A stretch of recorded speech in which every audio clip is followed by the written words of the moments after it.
Voilà, donc on a préconisé à nos éleveurs d'analyser leur fourrage. L'objectif, c'est bien de produire du lait par les fourrages. Le maïs est une plante, voilà, qui va permettre aux éleveurs de produire de l'amidon.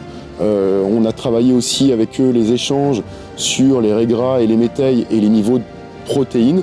Et on leur a présenté justement l'impact sur la productivité des animaux.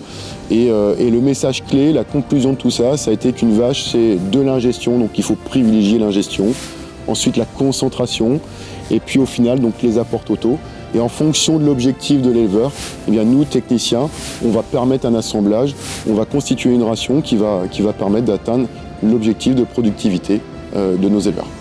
Donc nous, on a accepté de faire cette journée pour partager notre expérience. Tout d'abord pour montrer que c'est possible en appliquant les programmes Terrena de monter assez rapidement, puisqu'on a quand même une expérience, on va dire, assez courte et assez rapide de cette augmentation de la matière utile.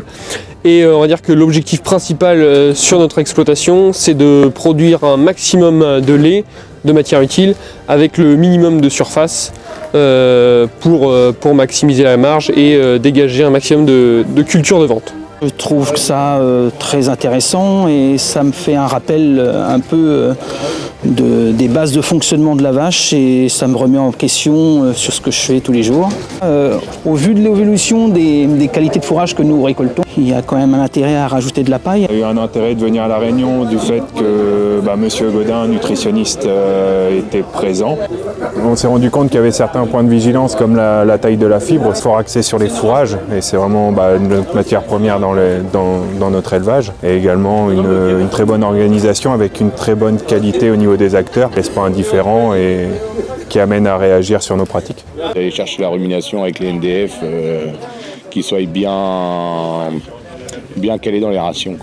Comme toujours, une super journée très intéressante, très bien structurée, toujours prêt à revenir à ces journées-là. On peut mettre des choses en place sans que ça nous coûte plus cher dès demain, quoi. Le déroulement, tout s'est bien passé. L'organisation, il n'y a rien à redire. Analyser les fourrages pour pouvoir les bilanter et donc établir les quantités ou non de fibres à apporter pour obtenir les meilleurs résultats en lait et en taux.